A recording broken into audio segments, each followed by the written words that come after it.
said here with sort of Scout moving in instead of Pawn, just because Pawn was often on his own doing crazy things towards the early stages anyway. I have a feeling that the synergy that's going to be... Oh my goodness. They're starting Mouse. This is what we were just talking about. Whoa. Koro really slumped in the final against Aaron RNG. was actually very vocal about this as well at MSI. So they're going to start a completely different top laner. Now, Mouse has played with the team before, but in the support position. If you think before Meiko actually joined the team, it was Mouse with Deft. That's Deft, a long time ago as well, guys. Exactly. Deft was vocal that he wasn't comfortable with Mouse, that he preferred Meiko. Of course, then it's just been this beautiful synergy. It has. A wonderful dream. But Koro was, for the longest time, such a staple. Joined the team from its creation. I mean, him and Clearlove were kind of the last two remaining members of EDG 2014's dominant run. Yeah. So to see him take a backseat here to a guy who's coming in from a role swap, kind of a big question mark as we look across the other side. Yeah, that's exactly right. Newbee now going to be on your screens. I wonder whether there's going to be any surprises. No, there's not. As V, Swift, Dade, Happy is Pekko. Don't worry, guys. It's Pekko. Guys, and MorZB. For some reason. He's still just More. It's absolutely fine. And I'm so excited to see how Dade is going to make his debut to the 2016 LPL. Of course, missed out on a split. Played for Master 3 before that. And previously there he was for Samsung Blue. So, whew, really excited to see the King of Spring back in the LPL. Yeah, and that's the other big thing. Dade obviously has this reputation of being the King of Spring, but historically and notoriously, he kind of slumps in summer. At least he did when he was in Korea. It actually carried over into the LPL. So it did. Careful, Dade fans. Might be a foreshadowing. We came in the wrong season, unfortunately. Well, you know, fortunately for us, I mean, it's moving into winter, considering the fact that we're in the Southern Hemisphere. So it works? So theoretically... No. I don't know, if we use mind powers, we can convince him that maybe that was a bit of a stretch, but... Too far. Yeah, definitely too far. But we're going to have a little bit of a look at Scout here on your screen, the former understudy of Faker there over in SKT, and his matchup against Dade. Some really sweet graphics here as well, as I'm on an adventure. I know, right? I'm in the jungle. I'm on Raptor Camp. I'm looking at Clearlove. Yeah, well... Definitely a champion that he's played a heck of a lot of, the Kindred there, as we move over the other side of the rift. Unfortunately, Swift playing Rek'Sai right now. Not entirely sure how the Rek'Sai is going to do in the current meta, but actually, we'll see how he goes. We saw Rek'Sai in Korea yesterday, and the explanation was that because the blue trinkets have been nerfed in terms of the timers for checking Baron and for checking Dragon Pits, because these objectives are so much more you want to compete for them, like they're much higher priority than they were before, that Rek'Sai has actually got a ninja buff, if you will, due to her tremor sense on the passive, because you're compensating for the blue trinket and the ability to safely check the pits. So a little bit of a I don't entirely believe it, but I understand the mentality. I was going to say, like, that sounds very, very convoluted, but I do understand that theoretically, you know, vision a good idea. Vision gets nerfed a little bit. Tremor sense going to be a little bit more powerful there as well. And of course, Rek'Sai was always a fantastic sort of utility bot, you know, using that Unburrow for a lot of extra CC. So we'll see whether she does make her way back in. And of course, Swift, a notable Rek'Sai player, but we are into Champion Select, ladies and gentlemen, as Nidalee is going to be the first ban here, and Ekko as well leaving the Rift. Things haven't really changed too much by the looks, as Alistar is once again going to be hitting the bench. So a lot of these very popular bans on previous patches as well. Yeah, I want to see what changes. Obviously, 6.10, the big thing is going to be the control mages, as well as their items were fine-tuned and adjusted. We'll keep track of those over the course of the game, if we happen to see any of them crop up. That's exactly right. Well, taking some time here, as Maokai is finally going to be banned away. Not entirely sure what Mouse is going to be playing there towards the top side of the map. I find it interesting the fact that now that Trundle, unable to be QSSable anymore, Koro's sort of big champion, 6.10 has seen a little bit of a resurgence of him, although he was still quite strong. Now not playing with the Trundle man himself. We'll see how Mouse goes as he steps into those shoes. Big shoes to fill here as well, despite the fact that he was slumping towards the end. And Kindred is going to be the follow-up ban here from Newbee. So just a lot of generally strong champions across the last 4 or 5 patches. Should be noted, though, that Graves is still up and available, as we do see a hover priority for Lucian. Yeah. But Clearlove was amazing on Graves in the RNG versus EDG LPL final. Looked fantastic on that champion, prioritized it a lot of times over the likes of Nidalee and Kindred, so would expect to see him go that route. We'll see exactly what he does do, because of course, like you said, both Kindred and Nidalee taken away. Rek'Sai being looked at right now as well. Interesting. I actually really liked the Lucian hover just because, you know, with alternate build paths that you do have, Trundle, of course, like we mentioned before, still strong, can go into that support position, and Meiko has shown a lot of prowess. They are going to lock that one away. So flexible, although, you know, the support position Trundles haven't been as popular recently. And that's the perfect place to start, is the idea of a flex pick, that's what Trundle's acting for. Likewise, we have Maokai and Ekko taken out of priority, so that pretty much leaves Poppy left. We don't really know what Mouse's champion pool looks like. He was a support player, so Trundle would certainly kind of fit in that MO. And you already brought up the removal and the adjustments to QSS make Trundle much stronger, just because there's no way that you can deal with that subjugate right now. Yeah, it's a very good point. Speaking of not being able to deal with things, Zed has been missed out on the ban list. We haven't necessarily seen him picked very much internationally, but we've seen a lot of bans towards the champion. And when you've got Dade on a team, you should probably mention Zed, as the bottom lane is being looked at for Newbee at the moment. Of course, Newbee with the last pick potential as well, so could be saving that for Dade, and we'll see what he does want to pick up, as Scout will have to blind pick that mid lane most likely. 2 seconds to go. Looks like Happy and Mor are going to have pretty powerful bottom lane to start things off, and very flexible as well. Yeah, pretty much the staple for Mor right there. He always goes back to the Braum. Really helps him put his face in it. Well, Alistar has been banned, so Braum almost has to be picked if we go historically. Likewise, he's going to work really well in tandem with Lucian, just because of Lucian's ability to proc that concussive blows. Yeah. We've seen the big Korean Black Cleaver Ghostblade build going around for Lucian, which has made him surge in popularity and win rate. See if Happy or Pekko wants to go that route. And I actually don't think that it makes sense that EDG wouldn't prioritize Lucian as a first pick despite his success and Deft's comfort on him, because we know that Deft has that pocket Twitch pick, which was shown on the MSI stage to be a counter to Lucian. Well, that's exactly right. And we'll see whether he is going to lock that one away. But as of now, Rek'Sai and Karma have been picked up. Of course, Karma a little bit flexible here as well. There are a lot of things that could be potentially going into the bottom lane, not including the Rek'Sai. So the cool thing about Karma, as we saw her played in Korea yesterday as well, is that movement speed has been inherently nerfed.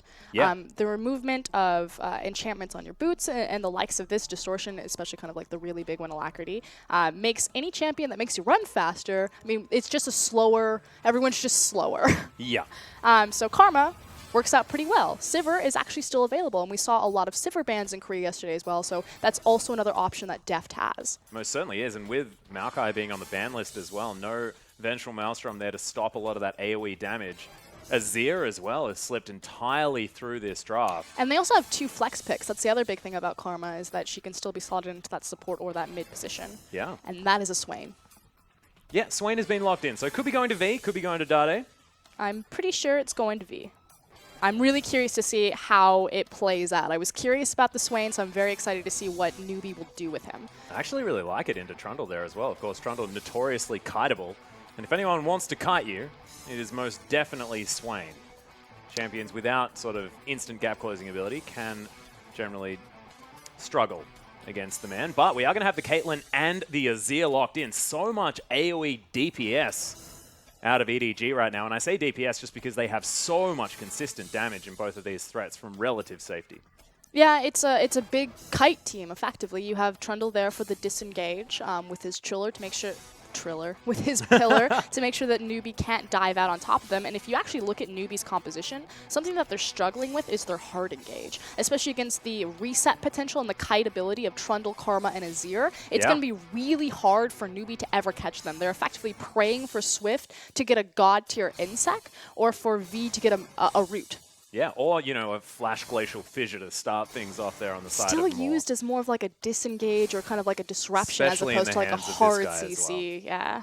It's a very good point, but I do like the comp as far as consistency as well. We know Viktor very, very powerful there in the mid lane at the moment. Of course, Chaos Storm getting a relative buff with the fact that it does a heck of a lot of damage over time now. You cannot just stand in it after he's thrown down all of his spells, because it will kill you. Exactly. And the other cool thing about Viktor is he wasn't really affected by any of the itemization changes, just because his core remained relatively unchanged. He got a bit more cost efficiency to it. But if you think a lot of mages are looking towards the Phoenix Codex for 900 gold, it messes up with their back timers just because it's more expensive. Whereas Viktor, 4 waves, 1,000 gold, it's another day in the office. I'm going back for my Hex core. It's exactly right. And of course, the Azir hasn't changed a lot as well, just considering that, because he likes the Rylai's, he likes the Nash's Tooth. 2 items that haven't changed at all either. And of course, maybe a little bit happier that there's not going to be as much static movement speed, but otherwise still in a great spot. So we're going to see a bit of a normal mid lane matchup. But ladies and gentlemen, let's get onto the riff for game number 1 of LPL Split 2 2016.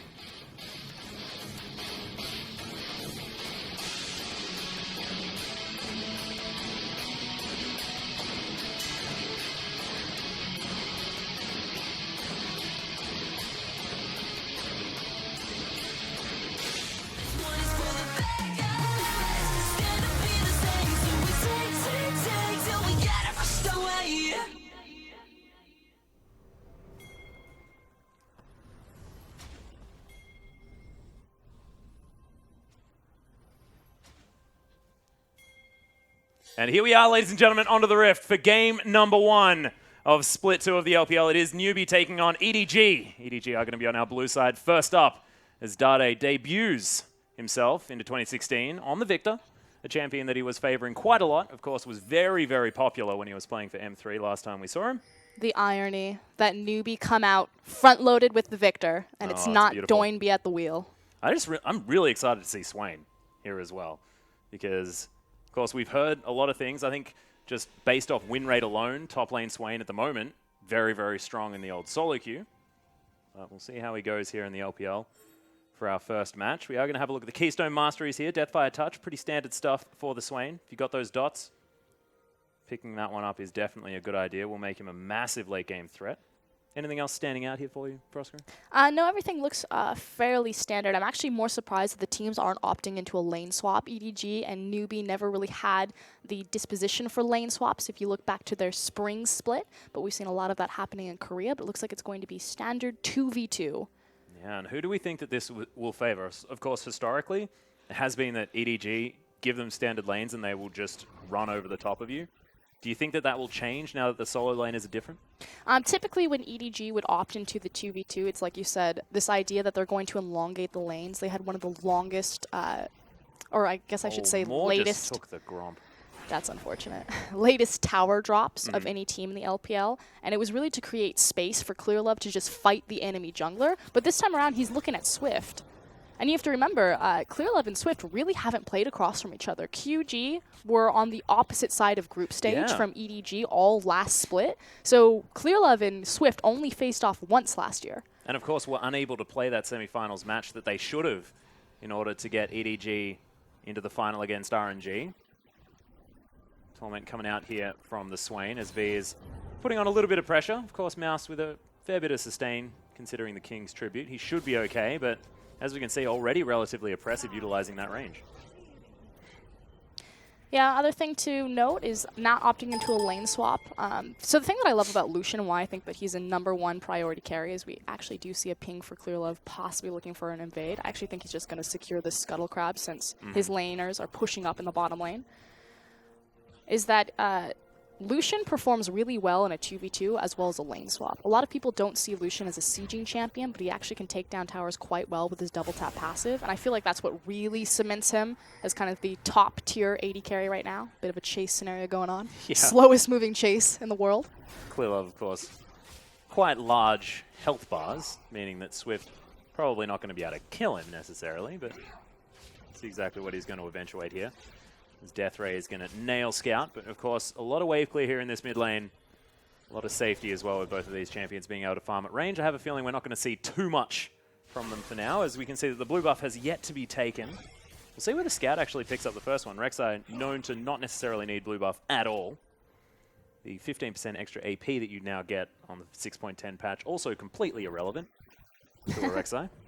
No, but it actually means a lot for the mid laners. So what's really cute is how, like, Infernal Drake and Blue Buff will work together to kind of give you that percentile AP to compensate for the loss of AP on a lot of the control mage items. A lot of them lost between 20 and 30 AP. So effectively, if you have the blue buff and prioritizing that, it simply just makes all of those changes stronger because they all got cheaper and they all got battle passives, and then you compensate for the lost AP by just having the blue buff anyway. That's exactly right. See how it is going to go. Swift, of course, did take his, and he's actually lurking here towards the top side of the map. You can see Mouse just teleported back in, was getting harassed out by V, who's 22 CS to 15 right now. Mouse has been able to pick up a few underneath this turret, but you can see the Swain being very far up, making sure that he's as oppressive as possible. That's the correct word for Swain there, is oppressive. He just walks past your caster creeps, hits you with the slow bird. The slow bird. The slow bird. And the now mobile slow bird as well for Oscarin, which is even more frightening. It's just the worst. Dade getting used to the adjustment to Viktor's laser. That's a cute little map. I'm going to assume that's the jungler's heat? No? AD carry? Some sort of heat sensor. I feel like I'm looking at Predator. That is where Caitlyn has been at the moment, by the looks of things. Why would I want to know where Caitlyn's been? Well, look, we now know that Caitlyn has been in the bottom lane. I'm like, this is cool. It's going to be the jungle heat map, the AD carry. Yeah, well, look, they almost got there. Let's see whether we are going to see a jungle heat map as we move forward. I have a feeling this will be a relatively robust map. But Scout getting looked at here in the mid lane. Dade, you can see relatively low. He's got the movement speed from the Q. The Q is actually going to miss from Swift, though. No Sonic Wave to land, and here comes Clearlove. Swift going to get knocked up. He could be in trouble here as the Lee Sin, not all that strong. Uses the safeguard, gets himself out. No first blood to be had just yet. Wrong turn there for Swift. He separates from Dade and kind of walks blind into his own jungle without realizing where Clearlove was. Has to know that Scout's going to be running towards safety to exit out of the lane, and good micro movement from Scout. Dodged out the Sonic Wave as well as making sure he gets his dash in time to not connect with the gravitation field. Yeah, kept his cool completely there. Didn't use the exhaust, didn't use the flash. Now we'll be able to head back to base with a bit of help from Clearlove clearing out that wave, and everything is going to be A-OK. Newbee with about a 200 gold lead just based on farm alone, mostly in that top lane where it's a double CS advantage here for V. Otherwise, everything is fine. Meiko just throwing out empowered Qs just to try and annoy the bottom lane of Newbee here. Karma and Caitlyn very, very, like we were talking about oppressiveness before. Swain is that, but Caitlyn and Karma most certainly that as well. I was actually going to be curious what Moore was going to take as his mastery on Braum. We saw yesterday Mad Life opting into the Wind Speaker's Blessing mastery on Braum to empower his shield a little bit more, whereas a lot of standard Brahms will look for the... It was Strength of the Ages. Oh, no, sorry. Bond of Stone. Yes, that one. He picked up this time around. There's too many green ones. I know. Bond of Stone, Strength of the Ages, Grasping Undying. Oh, my... I'm the worst because I never know the name of anything. I'm just like the green thing. Yeah. So I'm going to take your health a bit, one. Or I'm going to die a bit when you're dying a bit. As Swift is actually looking for something here towards the bottom side. Meiko very low on mana. Deft flashes out of the way of the Sonic Wave. Now going to turn things around as we do have the W going down from Meiko, but Unbreakable is there to stop any problems from Moore. So Swift unsuccessful with the gank attempt, and we'll see what Clearlove can gather from this as the red buff looks to be the option. Clearlove already going to be very sustainable there in that lane. Round two. There's the flash in actually as the concussive blows come down. Deft in trouble now! Is able to at least get him somewhat further away, but first blood does go down in favor of Happy. He's relatively low, but Meiko just cannot close the gap as Moore is right up in his face. And no response because Clearlove's across map trading for Raptor Camp. So great job on Swift to look for the turnaround, round two, and punish the fact that Deft did not have flash and stepped forward again. But that will be all summoners burned in the bottom lane on the side of Newbee. Yeah, did his best to try and net himself out of the way, was what I was trying to say previously. As there's the Emperor's Divide, actually. Dade could be in trouble as Clearlove flashes over the top, wants to get the knock-up, but he's going to be stunned by the gravity field. It doesn't matter, though, as Scout picks up the kill. Swift, not sure whether he's going to be able to get anything back here, as Scout and Clearlove still very healthy. Yeah, Swift is going to do a drive-by. Kind of an interesting flash from Dade. I think he was trying to flash back towards his gravitational field, try to get some CC lock to exit out of that. I'm sure we'll see it on the replay. Okay, Emperor's Divide. Out of the Chaos Storm, flashes across. Yeah, he's just trying to get on the other side. Yeah, unfortunately, not with quite enough damage. And even after throwing down the Chaos Storm and Scout sitting in it, he's still okay as Clearlove somehow dodges out of the way of everything.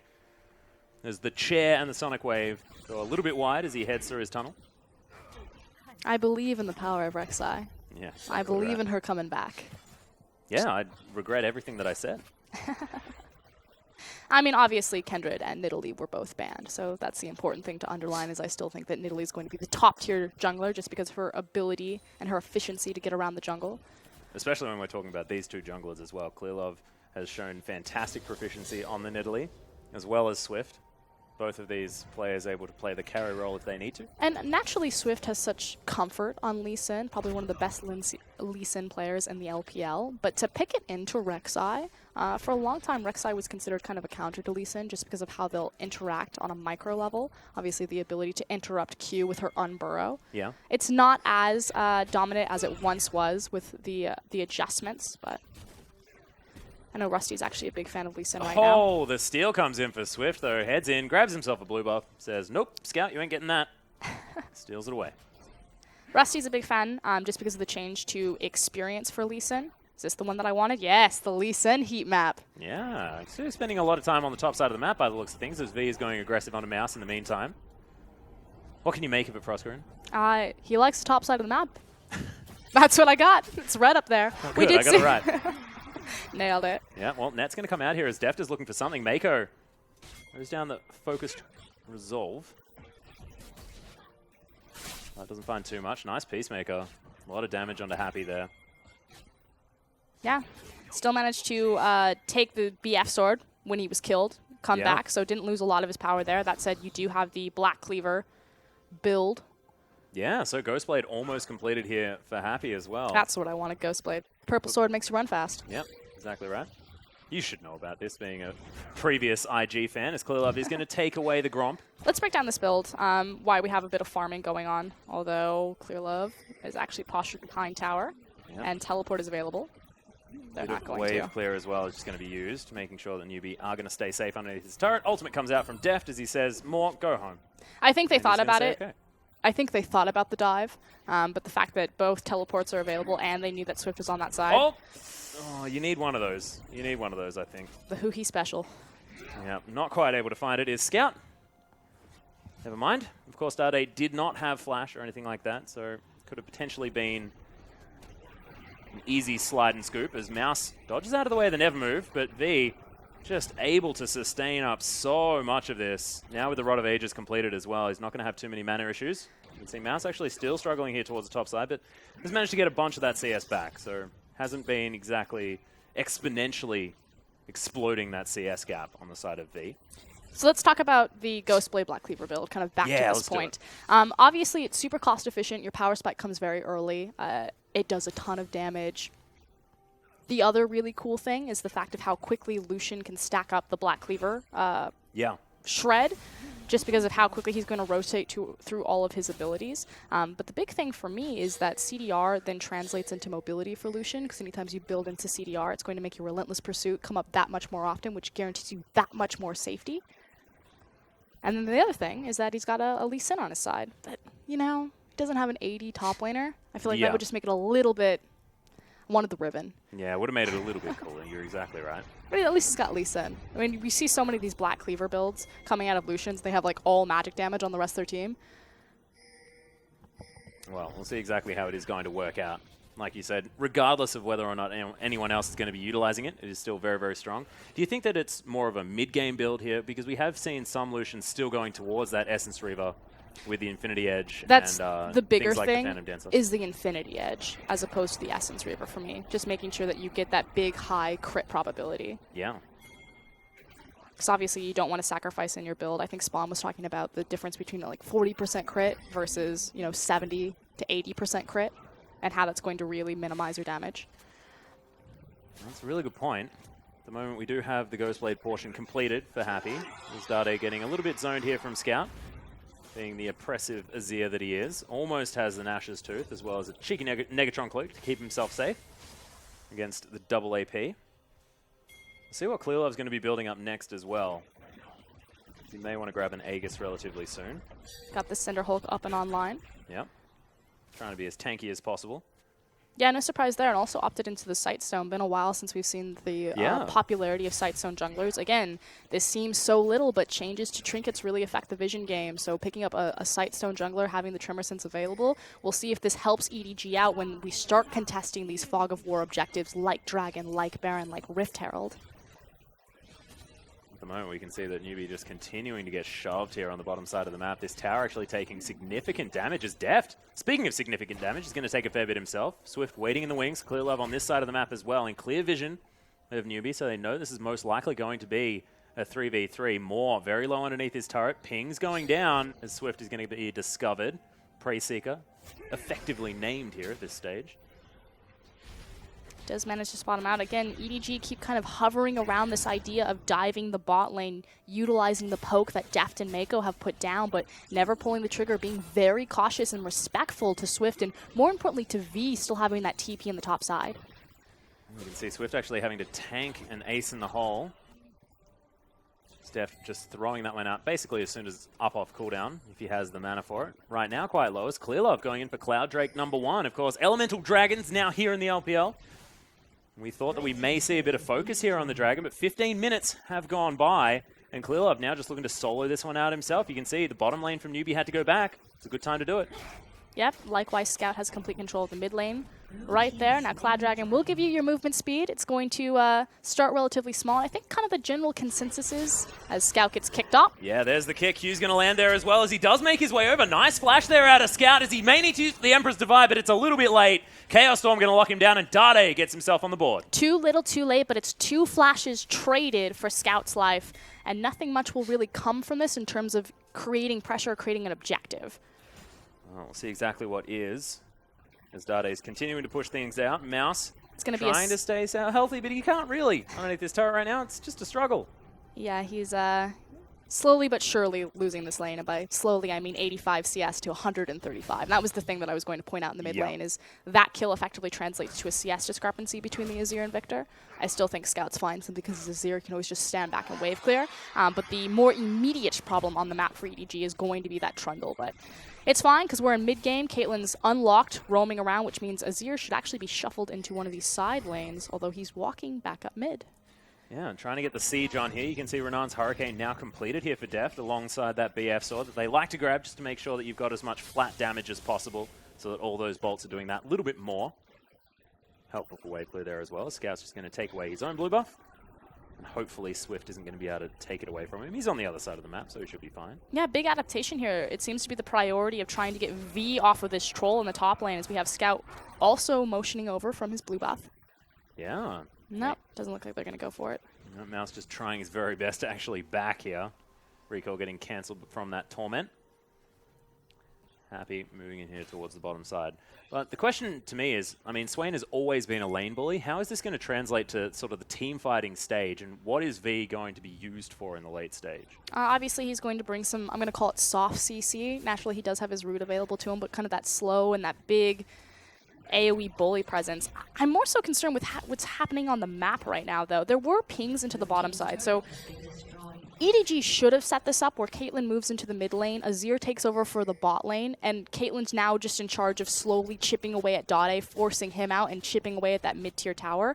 Instead, EDG will sacrifice their bottom-tier tower to Newbee because they're trying to save Mouse, and they have to move over to V, and it might translate into another second-tier tower and possibly this troll's life. Yeah, exactly. Mouse actually being forced completely off that minion wave. This tower is not long for the world as Happy, Swift, and more just going to get rid of it. Sonic Wave not going to land, but that is 2 turrets. The 2, I guess, if you count the bottom lane outer turret there for EDG. And this is simply because Deft and Meiko had to move up into the top side, and no one stayed and supported that troll. So good response from Newbee, but just really poor management from EDG on a macro level. Yeah. And almost throwing away that advantage that they were able to get by organically taking that bottom outer turret. Pretty much the advantage that Newbee had in V on the top side of the map completely compensated and destroyed the advantage that Deft and Meiko had gotten because he forced them to respond. Yeah. Well, V is going to be able to at least clear out some Cinderlings, but Clearlove once again able to steal away a red buff. His jungle control has been great this game on the Rek'Sai. As Swift is going to make his way over, clearing out some vision. Not going to be able to get rid of that Rift Scuttler, but otherwise things going okay as Clearlove tunneling his way around. He's spotted you out more. Tremor Sense, pretty powerful tool as Rift Herald being looked at now from Newbee. Pings are in there for EDG, but you can see Scout going back to base. I have a feeling this is definitely Newbee's to pick up. And we'll see whether they give it to V, whether they utilize some split pushing power out of this Swain. Now, reminder that Rift Herald has been adjusted. It's going to be a 20-minute buff. The new buff is Glimpse of the Void. And what this will offer Swain is what a cool name too, right? Glimpse of the Void is 5% damage reduction when he's alone and the ability to stack up charges of corruption. I kind of think of it as a little baby static shiv, kind of. Yep. But offering him some extra magic damage and pushing power. So he is going to take this alone into the bottom lane and try to stave off the Deft and Clearlove push on this tower. So Newbee just moving so much better organically around this map. And the early game sort of macro play has always been strong. Deft coming in here, misses the Peacemaker as V has to flash out of the way. Clearlove looking for a knock-up, gets it there as Deft doing a lot of damage. Dade moving over, trying to pick him up as Clearlove tanking the turret now. Never move. Has to be flashed there from Deft, but he picks up the kill. Turret falls down in the mid lane as EDG looking to grab even more. Nice shield comes out as Dade's being caught out of position. Meiko, control of these team fights with the Karma, and Clearlove picks one up as well. So they pick up 2 kills. They manage to trade second-tier tower, but Newbee are not done. They're looking for the inhib tower at 20 minutes, and Clearlove is here to respond. Yeah, and Mouse just always gets the short end of the stick here as he's tagged by another Q. This turret is not long for the world. The kickback comes out as the Trundle throws down the subjugate, but gets stunned up, and there is just too much damage. Clearlove a little bit late to the party, and the base is broken, but you can see it's broken on the other side of the map as well. Mouse just saying, all right, well, I guess I'm going to be sacrificed this game. The rest of my team are going to try and carry me through. As you can see, it is going to be the inhibitor turrets traded. Okay, so again, where EDG are strong, it's in their bot lane. Deft and Meiko, they had the advantage. Clearlove was constantly down there, shadowing underneath them, making sure that they weren't going to get ganked, foiling Swift at every turn, despite the initial kill on Deft. Yeah. But they used that strength to try to put down V, who still has a massive CS lead over Mouse in that top lane, 114 to 173, and effectively both teams are just kind of exploiting each other, whereas Deft and Meiko have to respond to V, but Newbee are making sure that they're continuously punishing Mouse. Yeah, that's exactly right. But as all this was going on, it was Scout free pushing there in the mid lane as well. So they got 2 turrets moving up mid.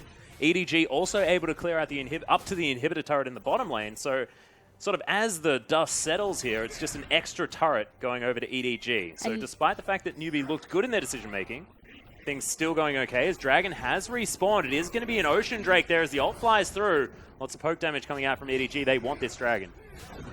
You managed to zone them off initially, but there's still plenty of fight left in Newbee. It's simply face-checking into Fog of War and trying to get through these Caitlyn traps. Oh my god, so much damage out of Deft with that newly completed Infinity Edge. As Swift not going to be able to get any steal, and now he's in no man's land. Clearlove tunneling over the top. Deft almost left on his own there as Scout was just doing his very best to stave off everyone else. Safeguard, Swift trying to get himself to safety. V in there as well. Never Move going to stop Mouses. There's the Emperor's Divide. V delivered to the team. Is Swift going to miss another Q, unfortunately? Zhonya's comes out from V, but it's not going to be enough. He's 1 versus 5. He lasted longer than he probably should have as Scout is actually getting tormented to death. But it is going to be the pick off of the top laner there for EDG. And that means that V will pay for Swift's sins, try to get his jungler out from behind enemy lines and trades his life. But Ocean Drake over to EDG as well as the Cloud Drake there. So they have the initial movement speed, which is 15, and then some added regen, which I'm actually a big fan of the Ocean Drake. I was going to ask you about this.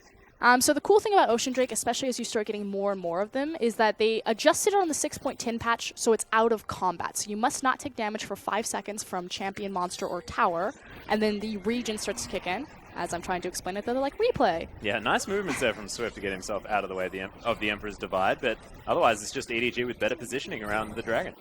So the important thing to take away from the Ocean Drake is how it's going to affect your jungler and how it's going to affect your support. Now that regen over time can actually mean a lot in terms of keeping them in or on the map and opening up space for them to look for added roams or added advantages to look for deep vision. Yeah, never sort of being forced to go back as well. So whenever you go back to base, it's to buy, it's to get mana back, something like that. You can never get chunked out and have your enemy team sort of capitalize on it. I do like that aspect of the Ocean Drake a lot. And that's the thing that I want to keep an eye on is this idea of as more Ocean Drakes are picked up, how the teams are utilizing them, and if we see supports and junglers start to stay longer on the Rift because of it, and what comes of those actions, be it a roam or a gank or extra deep vision. Yeah, that's a very good point. Well, Dade actually going to get tagged out here. Happy saying, well, I don't actually have any lifesteal yet. You can probably take that one, Dade. He is going to do so. Has died a couple of times this game, but he's been playing quite well as far as that farm game is concerned. Still ahead, despite the fact that he lost a couple of his towers. It is going to be the Ryze's Crystal Scepter completed, as well as that perfect Hex Core. You mentioned the fact that, you know, the item build didn't change all that much. Actually has 2 very unchanged items at the moment. And the fact that his damage has been moved over time a little bit more. Obviously, the ticks have been expanded as well as trying to keep everyone in the duration of the Chaos Storm to get that big damage potential out of it. Because Ryze is still a core of Viktor and because Ryze is still so cost efficient, I actually think that's relatively easy to do if you're playing around choke points, which if EDG look at Baron, there's plenty of choke points to play with. Yeah, certainly not unlike EDG to have a look at that Baron. As there is a ward in the back of the pit. Newbee would be well aware of what's going on here. Swift takes a few auto attacks here from Deft. Pink Chroma Deft there as well on the Caitlyn. Like it, like it. Still ahead in farm, but not by much. Happy has been playing quite well this game. 1-0-1 now on the Lucian. Able to pick up a lot of what Newbee have been able to do. 25 minutes is about to tick over here right now, and it's 1,000 gold the lead for EDG. About nothing here, as they are 1 turret in the lead as well. I mean, as far as standing gold is concerned, it means that these teams are pretty much even across the board. And that has a lot to do with the 60 CS lead in the top lane. It absolutely does, although looking at the itemization, I don't actually think that Trundle's in that much danger. I mean, the split push option is not available for him, but when we looked at this composition, it wasn't necessarily unlocking Mouse. And even if you look at EDG as a team, their identity isn't in a split pusher. Even with Koro, that wasn't when they were strongest. It was utilizing Trundle, utilizing their top laner as kind of a peel and a frontline tank for them. And this composition works best when Trundle's there, adding that pillar, making sure that no one can get on top of Deft, and allowing Scout and Deft to run rampant. Yeah, and that's what this comp really wants to do. Of course, we mentioned the consistent DPS of both Caitlyn and the Azir is something they will have no trouble in doing. Deft, of course, playing quite well in these teamfights at the same time, always able to get a lot of damage down. That last Dragon fight was all about the Caitlyn, the fact that Renan's Hurricane's really helping him out as far as getting everyone low from a very safe distance. So yeah, they're going to set up for this. Obviously, the easiest tower for EDG to take on the map right now is going to be that last standing outer tower on top. Dragon will be spawning in 1 minute 26 seconds. So they have a very small window of time, about a minute, where they can prep for this and possibly go for the objective. Whoa, okay, and the votes are in here for EDG versus Newbee as well. 85% still believing in this EDG roster that has changed up their solo lanes. Of course, if you don't remove Clearlove, I have a feeling you're still going to keep the fans. But that's massive. I mean, Newbee, formerly known as QG, were pretty much on top of the world for the majority of the spring split. And you have to think, theoretically, at Doinbee's best and at Dade's best, Dade is still the upgrade over Doinbee. Oh, most definitely. He got to be second best player in the world only because the guy in his position was the best player in the world. In any position. Well, that's, hasn't yet to be proven, but the turret is going to fall down. A teleport's going to come in, though, as EDG getting 5 members strong, trying to keep control of Deft here in Newbee, but nice pillar comes out from Mouse, just keeping everyone back. It's almost like a fortress situation as Swift is going to get a kick. Scout's being caught out of position, but the heal comes down. Swift is going to fall as Deft locks down the first kill in the team fight. Nice ult comes out from More, but there's the Empress Divide. Massive damage out of EDG, and Meiko keeping everyone up. V, he's hard to kill, but not that hard when there's 5 against 1. Oh my god, only Scout falls, and EDG with a massive team fight that's still going. V is taking a long time to die. Ravenous Flock is pretty good at that. But EDG will now break open the base, and he might be able to even get 2 inhibitors from this, possibly the game. It was an ace, of course. Massive misstep from Newbee right there. The biggest issue was the fact that the Chaos Storm went down, and pretty much no one took damage from it. And as soon as that big spell is down, then V was finally in position with the TP to come in from behind, and it was too little too late. Even if you manage to hit the hard CC, which is so lacking on Newbee's composition, there's nothing else to follow up other than perhaps a Viktor laser. Yeah, and of course, ladies and gentlemen, it is 28 minutes into the game, so everyone is going to respawn in damage time. Dealt in last fight. The fact that Viktor's damage is so low is a huge issue. And it was because that Chaos Storm did not connect with anyone. Well, Ocean Drake number 2 is now going to go down. As Clearlove's looking at that one, it will be 3 dragons to none here in favor of EDG. If your memory isn't helping you out too much, it is a Cloud Drake and 2 Ocean Drakes they have picked up so far. Newbee with absolutely none. And that's going to be a lot of out-of-combat movement speed. It means that they will be able to start off this Baron and then peel off it, get all their health back, go back, start up the Baron, peel off, get all their health back. It's just going to be a bit of a war of attrition here for Newbee. And EDG with a lot of flexibility. I mean, the biggest mentality was that the Ocean Drake effectively translated into a poke compositions dragon of preference there. But again, I stand really firm on this idea that it's really going to impact the supports and how long they're able to stay on the map, and then what that opens up in terms of roams, ganks, and extra vision. Yeah. That's exactly right. We are actually, there it is. So 2 Oceans and a Cloud. As Mouse throws down a pillar here, they're just trying to get everyone away from this inhibitor as Deft standing very safe, traps it down, never move, doesn't find anyone. And that is going to be the Mantrid shield there out of Meiko, just keeping everyone up, everyone healthy. As Swift trying his best, looking for an opening, but they just can't find one. There is so much range in this EDG squad, and so much peel. In 3 members, I mean, you've got Rek'Sai, Trundle, and Karma just constantly peeling for massive DPS threats. And what started out in early game is Newbee doing a good job playing reactive to kind of EDG and where they were strong and trading inhib tower for inhib tower. It's just been a couple of really key fights and loss of dragon control that have started to put Newbee in the hole. Well, we'll see whether they can pull anything out of the bag. Gold, of course, not too much of a big deal here, because if they manage to actually win some sort of team fight, which, you know, when they were QG, they were known to be able to do from a very long way down, we could see them just pick up a lot of those turrets, get everything back to normal, see whether they can snowball things out this way. Of course, late game on this current patch can be very punishing if you make any mistakes.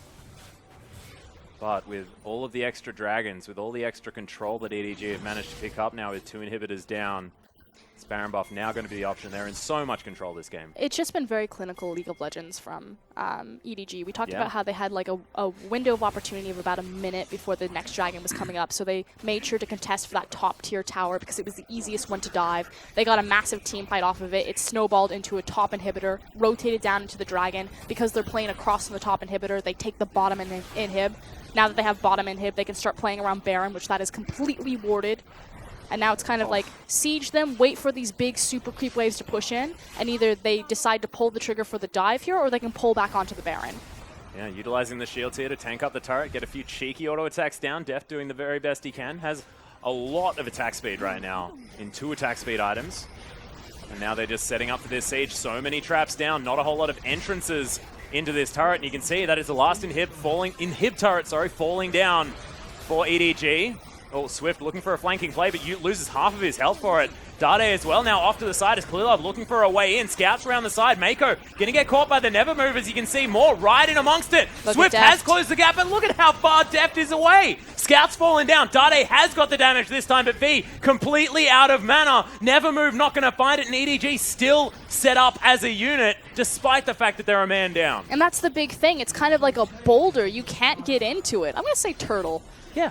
Yeah, I'd say so. We talked about EDG. What makes them strong at team fighting was the fact that Clearlove and Koro, the little arm can be, is that Clearlove and Koro were such amazing frontliners about setting a line of scrimmage and being that big, bulky tank line to allow Deft to create all of this damage. And it still holds true. You see Newbee, they're constantly looking about how to attack. Swift's swinging onto the side. He's trying to find the insect. V on the other side trying to catch Deft. Yeah, he eventually gets back on top of him, but it's too little too late. No one else can follow up on it. Yeah, I'm sort of like watching EDG just there. I mean, it makes you go back and think about basketball a little bit. I know it sounds a little bit weird, but it's like a really, really expertly played zone defense where they're all sort of positioned around Deft, who's playing as sort of the center, and everyone's sort of trying to get in, but they just can't because they're so robust, able to move around each side of the court / rift. Actually reminds me a lot of 2014 EDG.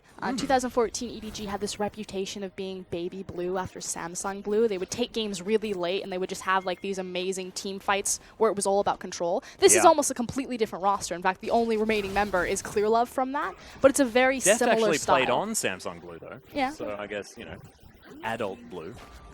He was a good replacement for Name. Damn right.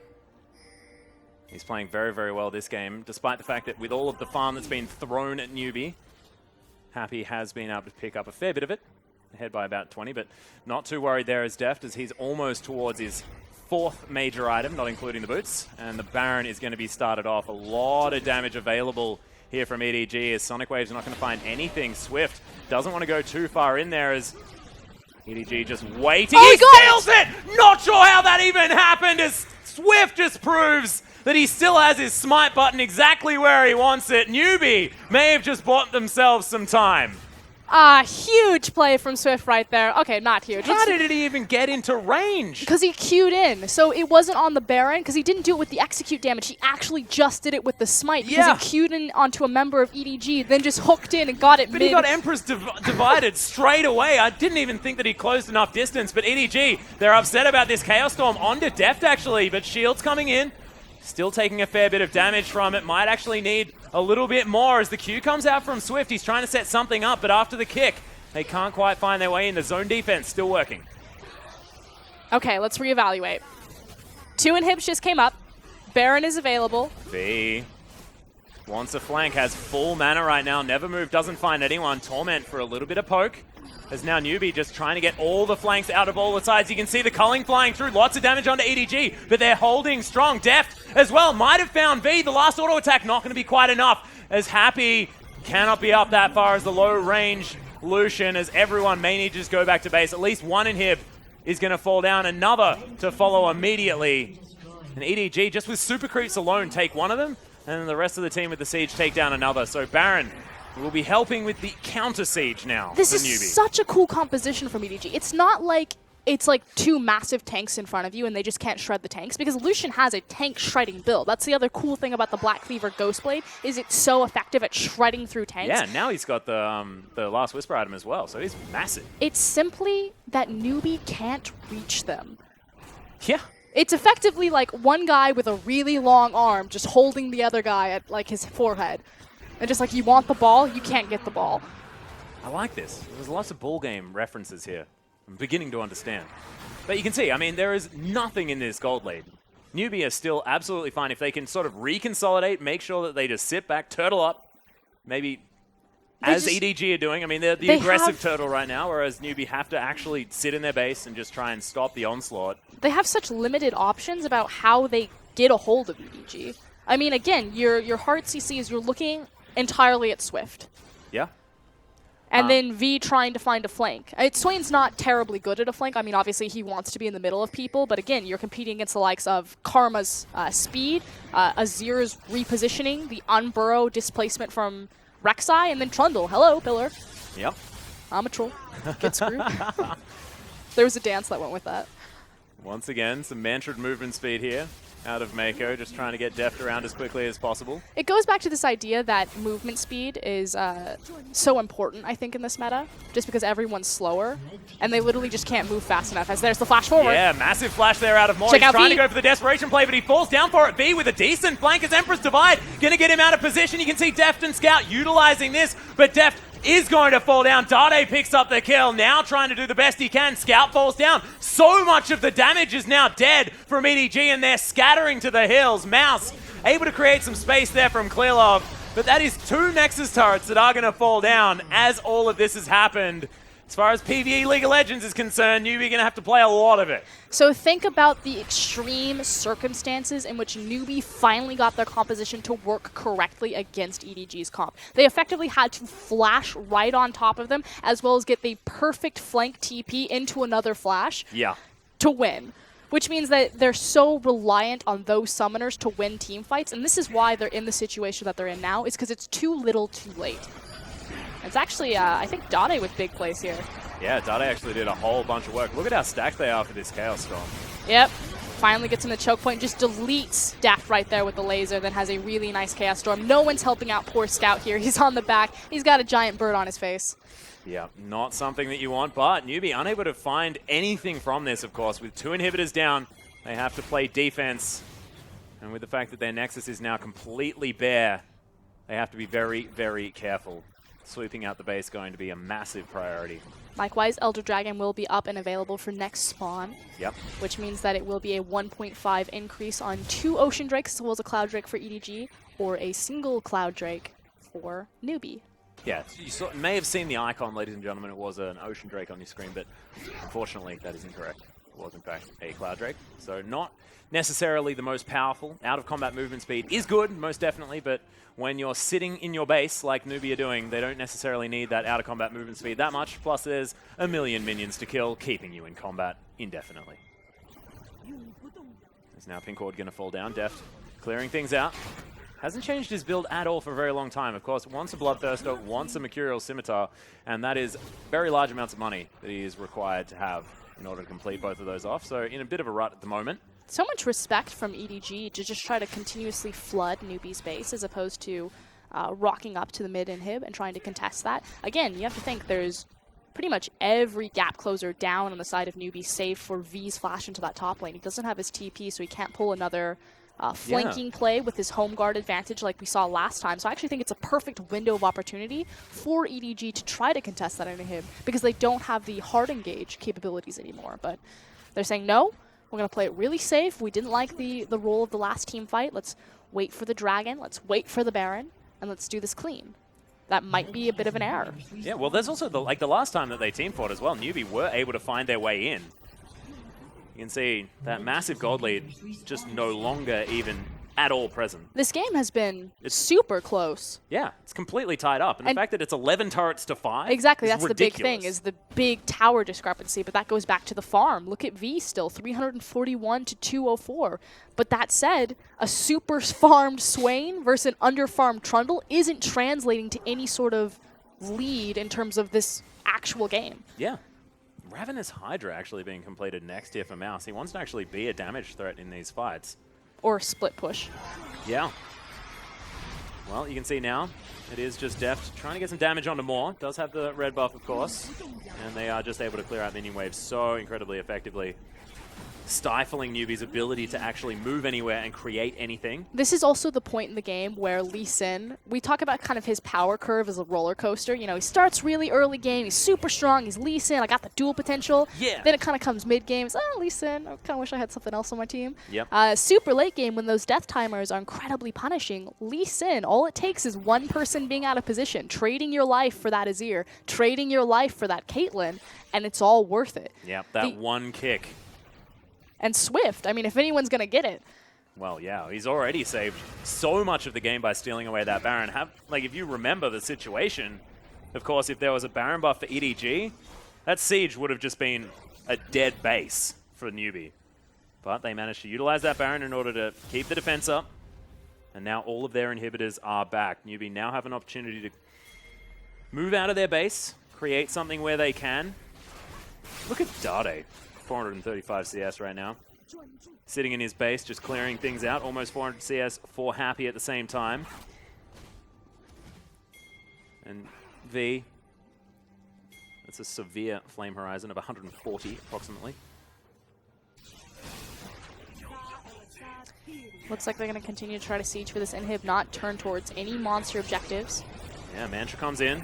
Sun turret's been set up here as well. EDG should be noted. They want to break something. We talked about last time, EDG kind of had this window where Newbee didn't have any of their flashes available. Every single summoner is up. They can look for the home guard. They can look for the flash engage. Well, the Culling's there as well. Deft actually taking half of his health bar. Dade was trying to Swift's find a way. behind. Swift, he looks for a kick. Kicks Mouse into the enemy team as the Chaos Storm has gone down. Scout relatively effectively placed right now. Uses a decent ultimate there as V right in the back line. Zhonya's is now down though, and Deft moves out of the way of the never move. They've picked up the top laner, and there are such low health bars on Newbee. Unfortunately, they just haven't been able to find it. The flash knockup gets Dade, and that is so much gone for Newbee. It's just the bottom lane of Pekko and Mor, or Happy and Mor.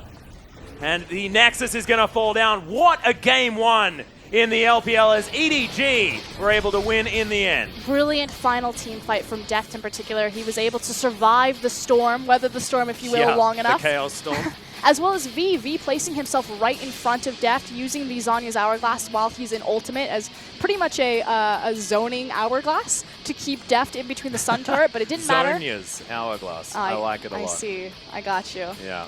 Didn't matter though. Scout was able to get it done in terms of the damage, and no one was there for follow-up on the side of Newbee. Yeah, but I mean, you have to look at this Newbee squad.